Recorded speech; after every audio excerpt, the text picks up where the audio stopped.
Hello students, welcome to my channel. मैं हूँ doctor Neeru Chaudhary और हम पढ़ रहे हैं डिस्कनेक्शन बहुत ही इंटरेस्टिंग है।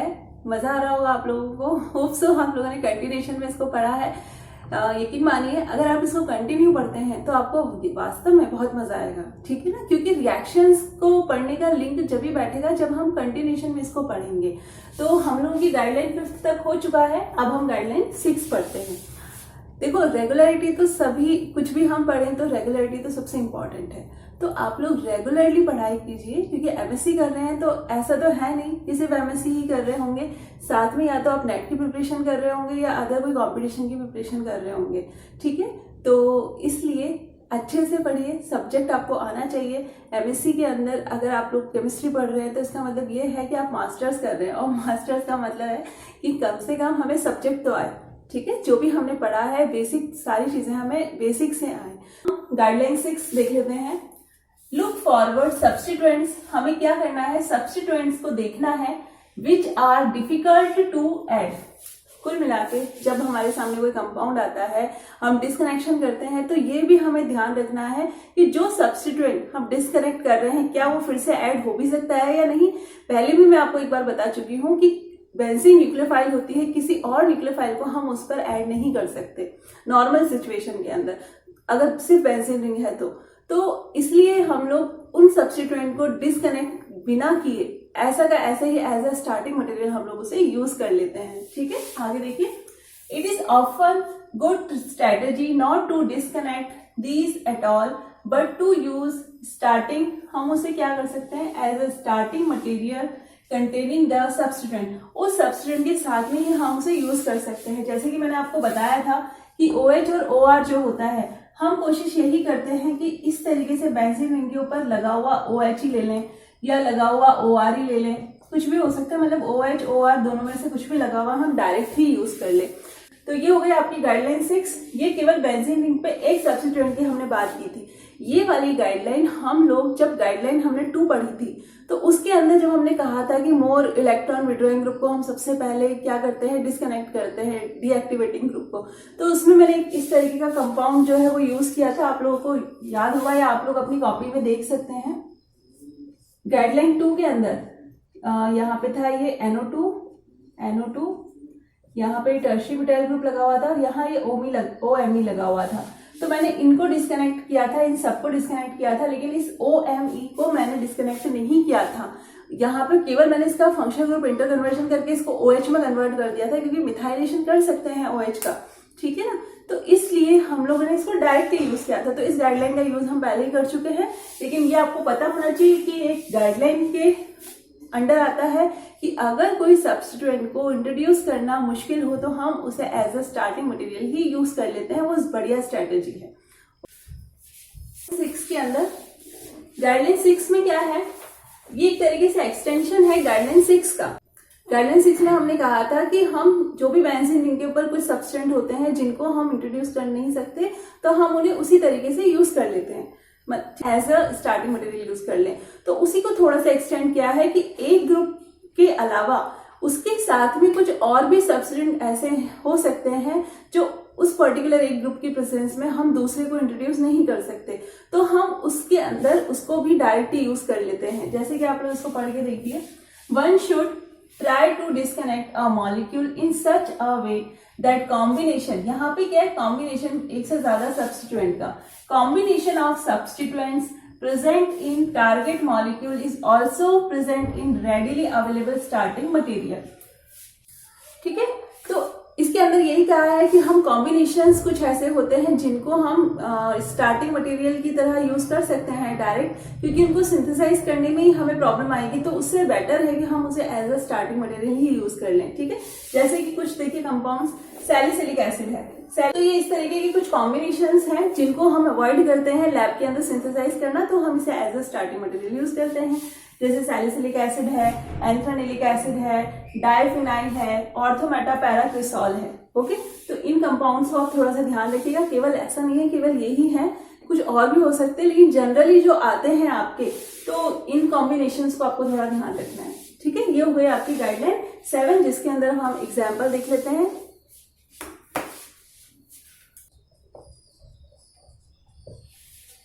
टारगेट मॉलिक्यूल 7 जो है आपका, इसके अंदर हम क्या करें, सबसे पहले तो मॉलिक्यूल को देखिए आप लोग।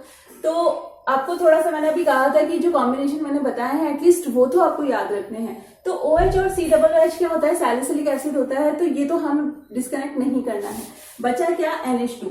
अब NH2 के अंदर अगर हम इसको डायरेक्ट डिस्कनेक्ट करते हैं तो आपको पता है NH2 क्या होता है, NH2 माइनस होता है, जो कि एक न्यूक्लियोफाइल है। तो न्यूक्लियोफाइल को न्यूक्लियोफाइल पे तो हम लेके नहीं आ सकते हैं नॉर्मल कंडीशन में। कुछ स्पेशल केसेस होते हैं जिसमें न्यूक्लियोफिलिक सब्स्टिट्यूशन होता है, तो वो आपको जीओसी में आपने पढ़ा हुआ है, तो मैं अभी नहीं डिस्कस कर रही वो। बस NH2 को हम इस पे नहीं लेकर आते, तो इससे अच्छा हम क्या करते हैं, इसका फंक्शनल ग्रुप इंटर कन्वर्जन करते हैं, जो कि हम लास्ट कई गाइडलाइंस के अंदर इसको पहले भी पढ़ चुके हैं। तो ये स्टेप तो आपको याद हो गया होगा कि बेंजीन रिंग के ऊपर हम लोग नाइट्रेशन करके NO2 को लेकर आते हैं और उस NO2 का हम क्या करते हैं, रिडक्शन करते हैं, जिससे वो NH2 के अंदर कन्वर्ट हो जाता है। तो हम इसका क्या करें, फंक्शनल ग्रुप इंटर कन्वर्जन करें।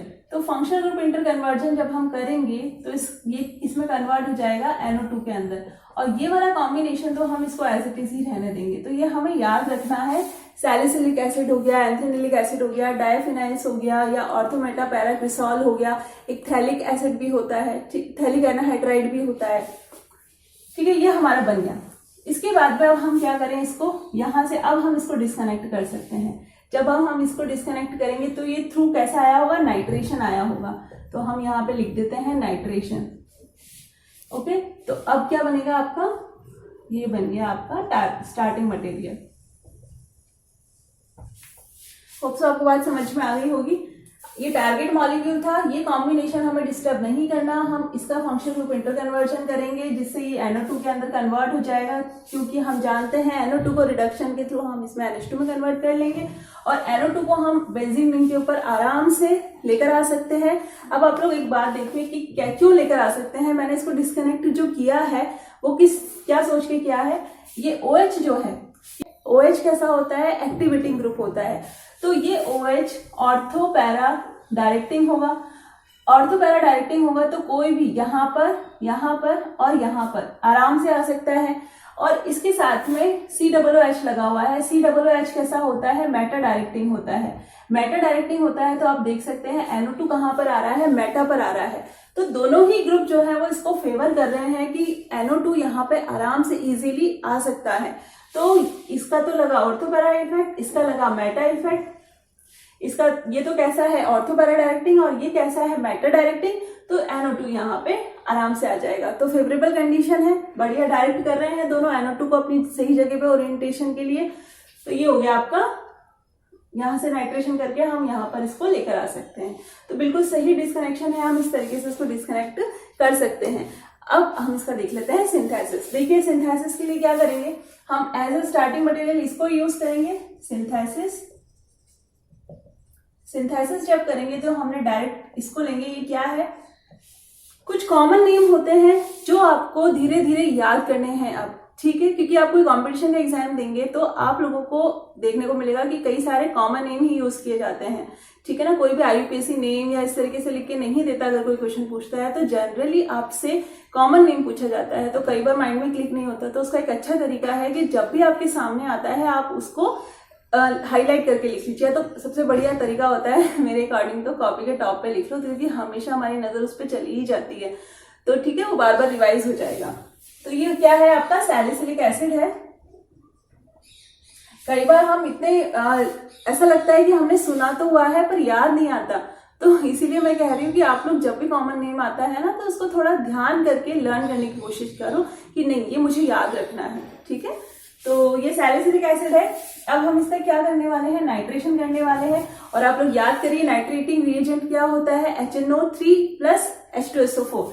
तो हम यहाँ पे नाइट्रेटिंग रिएजेंट ले लेते हैं, HNO3 प्लस H2SO4। इससे क्या बनता है आपको मैंने बताया है, इससे बनता है NO2 प्लस। NO2 प्लस क्या होता है, एक इलेक्ट्रोफाइल होता है जो इजीली यहाँ पे बेंजीन रिंग के ऊपर आ जाएगा।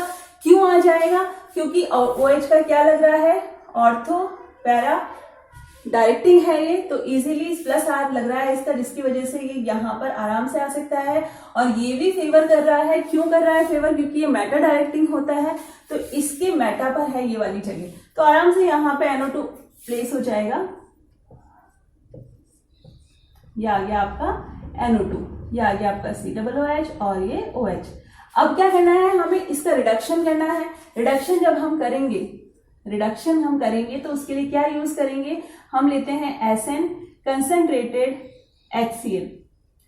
देखिए मैंने आप लोगों को जो फर्स्ट डे जो आपकी क्लास हुई थी डिस्कनेक्शन की, उसके अंदर भी NO2 ग्रुप आया था, तो मैंने इसको रिडक्शन के लिए जो यूज किया था वो क्या था, H2 पैलेडियम कार्बन मैंने यूज किया था। तो हम ये भी ले सकते हैं और ये भी ले सकते हैं। पॉइंट को हमें ध्यान में रखना है, जो भी अगर रिपीट हो रहा है, ये पहले भी आ चुका है और ये भी मैं आपको फर्स्ट क्लास के अंदर बता चुकी हूँ, तो हम रिडक्शन के लिए इन दोनों में से कुछ भी यूज कर सकते हैं। तो क्या बन जाएगा, आपका टारगेट मॉलिक्यूल 7 रेडी हो जाएगा, ये NH2 के अंदर कन्वर्ट हो जाएगा। तो ये आपकी हो गई गाइडलाइन 7, जिसके अंदर हमने बताया कि हम कुछ इस तरीके के कॉम्बिनेशन होते हैं जिनको डिस्कनेक्ट नहीं करते हैं, हम उन्हें एज इट इज ही as a starting material use करते हैं। ठीक है, 8th देखते हैं। आज मैंने स्टेटस एक देखा जिसके अंदर था, स्टूडेंट्स के लिए था, क्या है आजकल बच्चों पे बहुत प्रेशर है, जब भी वो कोई भी स्टेज हो सकती है, कोई मैटर नहीं करता, क्योंकि आजकल तो छोटी क्लास से ही बच्चों को कोचिंग और इन सब चीजों में उलझा दिया जाता है, तो प्रेशर बहुत है। तो ये जो प्रेशर है ये बहुत ज्यादा प्रॉब्लम क्रिएट कर देता है जब ये प्रेशर इस तरीके का हो कि हम जो काम कर रहे हैं, मतलब जो हम पढ़ाई कर रहे हैं उसमें हमें मजा नहीं आ रहा, लेकिन हम फिर भी कर रहे हैं। तो हमें हमेशा पहली बात तो पढ़ाई उसी तरीके का सिलेक्शन होना चाहिए जिसमें हमें मजा आए। ठीक है, अगर हम एंजॉय करते हैं तो वो प्रेशर इस तरीके का नहीं होता कि हम उसके अंदर डिप्रेशन में चले जाएं या इस तरीके की कोई प्रॉब्लम हो जाए। तो एंजॉय जब हम करते हैं ना, तो पढ़ाई के अंदर मजा आता है, और पढ़ाई में मजा आता है तो हम बहुत अच्छा रिजल्ट भी देते हैं। तो आप हमेशा पूरे मन से खुशी के साथ पढ़ाई करें। अगर आपका मन नहीं लग रहा है तो उस दौरान आप लोग थोड़ा ब्रेक ले लें और फिर से अपनी फ्रेश मूड के साथ में फिर से पढ़ने के लिए आए। वो ब्रेक लंबा ना लें, छोटा ही लें, ठीक है ना। तो अगर आप पूरे एंजॉय के साथ में पढ़ाई करते हैं, पढ़ाई करने में भी अलग ही आनंद आता है, तो अगर उस पढ़ाई को एंजॉय के साथ करते हैं तो आपका रिजल्ट भी बहुत अच्छा आएगा। ठीक है ना, तो खुशी के साथ में पढ़ाई करिए, हमेशा खुद को कूल रखिए, लाइफ में खुश रहना सबसे इम्पोर्टेंट है। चलिए, गाइडलाइन 8 क्या है।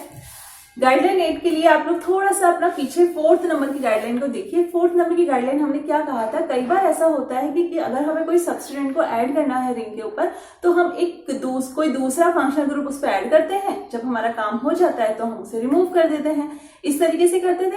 गाइडलाइन थोड़ी सी सिमिलर है उससे, वैसे नहीं है लेकिन थोड़ी सिमिलर है। देखो, पढ़ो पहले इसको। If only one isomer out of ortho para isomer, क्या होता है कई बार हमें केवल एक आइसोमर चाहिए होता है, या तो ऑर्थो या फिर पैरा। हम इस तरीके की प्लानिंग करते हैं जिससे हमें जो रिक्वायर्ड है वो वाली पोजीशन तो फ्री रहे, और दूसरी जो पोजीशन हमें नहीं चाहिए हम उसे क्या कर देते हैं, ब्लॉक कर देते हैं। ठीक है, अब ब्लॉक करने के लिए कोई ना कोई ग्रुप तो हमें लेकर आना पड़ा होगा, उसको उस पर लगाना होगा, और फिर उसके बाद में जब हमारा जो हम रिक्वायर्ड रिएक्शन चाहते हैं वो हो जाती है तो उसको हम रिमूव कर देते हैं। ठीक है, देखिए वापस एक बार देख लेते हैं। If only one isomer out of ortho para isomers is required, then planning of synthesis should be done in such a way, इस तरीके से प्लानिंग की जाती है, दैट द अदर पोजीशन, जो दूसरी पोजीशन है, आइदर ऑर्थो और पैरा, अकॉर्डिंग टू रिक्वायरमेंट, जो भी हमारी रिक्वायरमेंट है उसके अकॉर्डिंग हम उस एक पर्टिकुलर पोजीशन को क्या कर देते हैं, ब्लॉक कर देते हैं। ठीक है, it should avoid the separation of isomer, जिससे क्या होता है, हम अवॉइड कर सकते हैं किसको, जो सेपरेशन होगा आइसोमर्स का। क्या हमने कोई रिएक्शन करी, अब दोनों आइसोमर बन गए, तो हम अब हमें उसको अलग अलग करने के लिए भी अलग स्टेप करना पड़ेगा, सेपरेट आउट करने के लिए। तो जो हम चाहते हैं वो वाली फ्री रहने दें पोजीशन और दूसरी वाली को ब्लॉक कर दें, तो जो हमें प्रोडक्ट मिलेगा केवल एक ही पोजीशन पे हमें वो ग्रुप मिलेगा। ठीक है ना, वो सब्स्टिट्यूएंट हमें मिल जाएगा। It should promote the formation of desired isomer, इससे हम क्या कर सकते हैं, प्रमोट कर सकते हैं जो आइसोमर हम चाहते हैं उसको, बाय ब्लॉकिंग द, हम किसे, by blocking the other position. तो ये जो थ्योरी है इसका स्क्रीनशॉट आप ले लीजिए। अब मैं इसका आपको एक एग्जाम्पल देके इसको समझाती हूँ। एक मॉलिक्यूल है जिसके अंदर OH लगा हुआ है बेंजीन रिंग पे, जिसको तो हमें डिस्कनेक्ट नहीं करना है अकॉर्डिंग टू गाइडलाइन 6। हम इसको डिस्कनेक्ट करते हैं, लेकिन इसको डिस्कनेक्ट करने से पहले आप लोग एक बात सोचिए, जब हम अगर इसका एल्काइलेशन करते तो ये एल्काइल ग्रुप यहाँ पर भी आता और यहाँ पर भी आता, क्योंकि ये तो फ्री है। एल्काइलेशन तो ऑर्थो और पैरा पे दोनों पे हो सकता है, क्योंकि ये कैसा है, ऑर्थो पैरा डायरेक्टिंग है। तो बात आती है कि हम अगर चाहते हैं केवल ऑर्थो आइसोमर बने तो हमें क्या करना पड़ेगा, बाकी जो दोनों रिमेनिंग दो साइड्स हैं उनको हमें ब्लॉक करना पड़ेगा। तो इन दोनों को ब्लॉक करा होगा हमने, इन दोनों साइड्स को हमने पहले क्या किया होगा, ब्लॉक किया होगा और फिर उसको रिमूव किया होगा। तो हम यहाँ पे क्या लिख सकते हैं, फंक्शनल ग्रुप एडिशन। जब यहां से यहां आए होंगे हम लोग तो हमने क्या किया होगा, पहले फंक्शनल ग्रुप को हम लेकर आए होंगे, उसके बाद में हमने उसको वहां से रिमूव किया होगा। तो हम यहाँ पे डायरेक्ट फंक्शनल ग्रुप एडिशन लिख देते हैं और यहाँ पे क्या लगा देते हैं, हमने ऐसा किसको साथ किया होगा, NH2 के साथ में, क्योंकि आप सब जानते हैं ये वाली गाइडलाइन हम लोग यूज कर चुके हैं। हमने गाइडलाइन 4 के अंदर यूज किया था कि हम क्या करते हैं, NH2 ग्रुप का डायजोटाइजेशन करते हैं, जिससे वो N2+Cl- में कन्वर्ट हो जाता है, डायजो कंपाउंड बन जाता है। उस डायजो कंपाउंड का हम रिडक्शन कर देते हैं H3PO2 की प्रेजेंस में, या फिर इथेनॉल को एसिडिक मीडियम में अगर लेते हैं तो इसका रिडक्शन हो जाता है, तो ये यहाँ से रिमूव हो जाएगा। ठीक है, तो हमने इसका उल्टा प्रोसेस लिखा है कि यहाँ से यहाँ जब हम आए हैं तो क्या करा है, हमने इसको एडिशन किया है। ठीक है, हम लोग हमेशा रिवर्स ही प्रोसेस लिखते हैं, तो हमने फंक्शन ग्रुप एडिशन लिख दिया यहाँ पे। ठीक है, उसके बाद में हम यहाँ पे क्या कर रहे हैं, इसका हम इंटर कन्वर्जन कर दें, functional group inter conversion. Functional group inter conversion अगर हम इसका करेंगे तो यहाँ पे ये NO2 में कन्वर्ट हो जाएगा। और मैं अभी आपको बताती हूँ कि हमने इसको NO2 में कन्वर्ट क्यों किया है।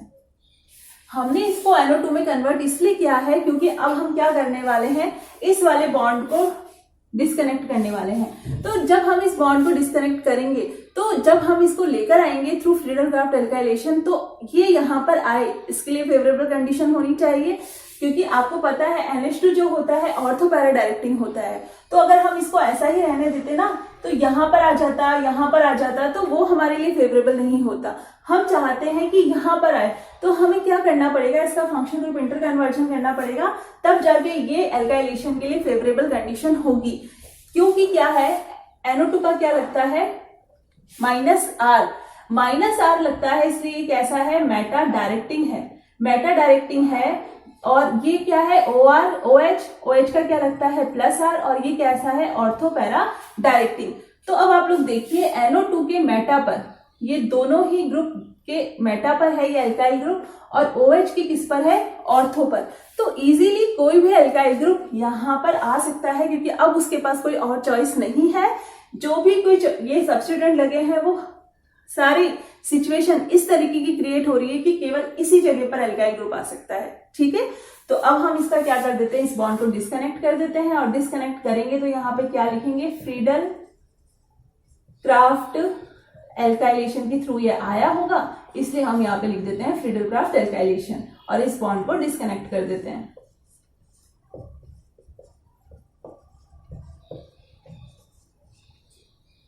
ये हो गया हमारा डिस्कनेक्ट, बस। ठीक है, अब हम क्या करें, इन दोनों बॉन्ड्स को डिस्कनेक्ट कर दें, क्योंकि ये तो किसके थ्रू आए होंगे, नाइट्रेशन के थ्रू आए होंगे। तो ये बॉन्ड हमने डिस्कनेक्ट कर दिए, तो अब क्या बनेगा, ये बन गया आपका, और ये क्या है, फिनॉल। ठीक है, तो बेंजीन रिंग के ऊपर OH को हम लोग डिस्कनेक्ट नहीं करते अकॉर्डिंग टू गाइडलाइन 6।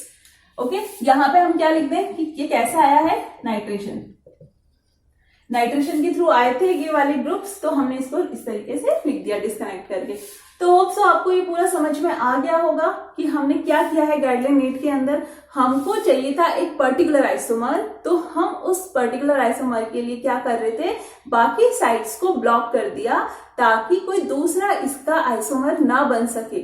ठीक है ना, अगर हम इनको ब्लॉक नहीं करते तो ये एल्काइल ग्रुप यहाँ भी आ जाता और यहाँ भी आ जाता, तो हमको नहीं चाहिए था, हमें केवल एक ही जगह पर चाहिए था।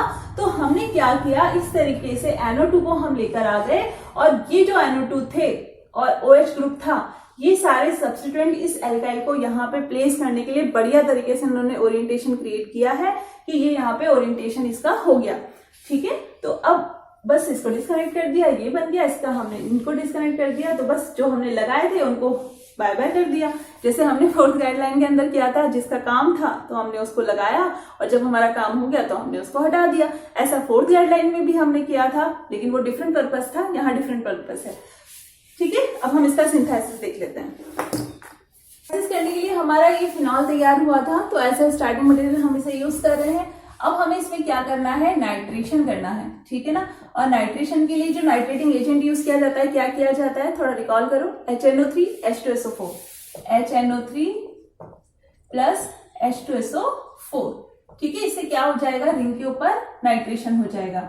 आप सब जानते हैं नाइट्रेशन, जब हम इस पे नाइट्रेटिंग एजेंट जो होता है, इससे हमारा क्या बनता है, NO2 प्लस बनता है, जो कि क्या है, इलेक्ट्रोफाइल है। बेंजीन रिंग जो होती है कौन सी रिएक्शन देती है, इलेक्ट्रोफिलिक सब्स्टिट्यूशन रिएक्शन देती है।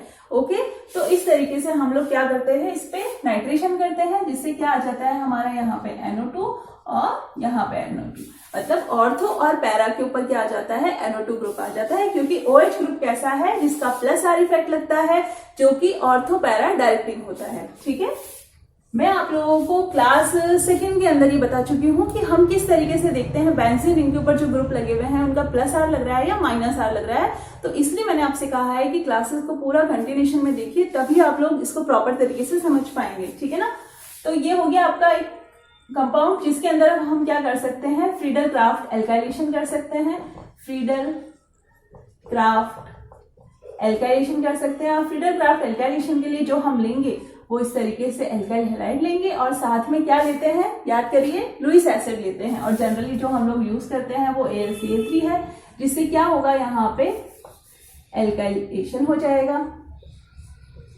यहाँ आ गया आपका एल्काइल ग्रुप, यहाँ पे OH है ही सही, यहाँ पे NO2 है और यहाँ पर भी NO2 है। ठीक है, ये अपना कंपाउंड तैयार हुआ। अब हमें क्या करना है, इस NO2 को तो हम यहाँ से ऐसे हटा नहीं सकते, तो इसलिए अब हमें इसे किस में कन्वर्ट करना पड़ेगा, NH2 में। और NO2 को NH2 में कन्वर्ट करने का मतलब होता है हम क्या कर रहे हैं, इसका रिडक्शन कर रहे हैं। और रिडक्शन के लिए मैंने आपको बताया है कि क्या यूज किया जाता है, SN कंसंट्रेटेड HCl। इसका एक दूसरा ऑल्टरनेट भी मैंने आपको बताया है कि हम हाइड्रोजन गैस के साथ में पैलेडियम कार्बन भी ले सकते हैं। ठीक है, तो इसका जब हम करेंगे रिडक्शन तो हमारा क्या तैयार हो जाएगा, यहाँ पे OH, यहाँ पे ये NH2 में कन्वर्ट हो जाएंगे दोनों।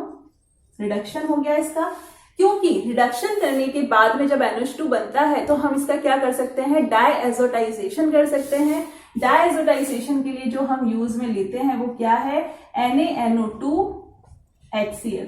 हम इसको लेते हैं, HNO2 भी लिखा रहता है, HNO2 या NaNO2 सोडियम नाइट्रेट हम लेते हैं, और फिर हम उसका क्या कर देते हैं, रिडक्शन कर देते हैं। जब N2 प्लस Cl माइनस बनता है, डायजो ग्रुप बनता है, तो उसको हम रिड्यूस कर देते हैं H3PO2 या फिर एसिडिक मीडियम में इथेनॉल लेकर। ठीक है, तो मैं यहाँ लिख रही हूँ H3PO2 हम ले लेते हैं, और फिर इसका रिडक्शन हो जाता है, जिससे ये ग्रुप यहाँ से रिमूव हो जाते हैं। और हमको जो चाहिए था, टारगेट मॉलिक्यूल हमारा 8, ये हमको मिल गया है। तो होप सो आप लोगों को ये सिंथेसिस समझ में आया होगा। स्क्रीनशॉट ले लीजिए आप इसका। ठीक है, अब मैं आप लोगों को बता दूं कि हम लोग गाइडलाइंस पूरी कंप्लीट हो गई है हमारी। ऑर्डर ऑफ इवेंट्स के अंदर जो गाइडलाइंस आती हैं वो हमारी 8 गाइडलाइंस कंप्लीट हो गई हैं। अब आप इसको प्रॉपर तरीके से देख लीजिए। आज का वीडियो और लास्ट 2 वीडियोस डिस्क्रिप्शन बॉक्स में मैं लास्ट 2 वीडियोस का लिंक डाल दूंगी, तो आप लोग उनको जरूर देख लेना, अच्छे से देखना, तसल्ली से। कोई जल्दी नहीं है, हमें गाइडलाइन समझना बहुत जरूरी है, क्योंकि इससे आपका एक बेस तैयार हो जाएगा, तो आपको आगे का पूरा डिस्कनेक्शन पढ़ने में बहुत ज्यादा प्रॉब्लम नहीं आएगी। ठीक है ना, ये बहुत इजी वे में मैंने आपको समझाने की कोशिश की है, तो आप लोग प्लीज इसको बिल्कुल पेशेंस के साथ में आराम से बाकायदा पूरा लिख कर और समझते हुए, कि स्टेप को समझते हुए इसको करिएगा आप कंप्लीट, और बस पढ़ते रहिए खुशी के साथ में। Okay, thank you.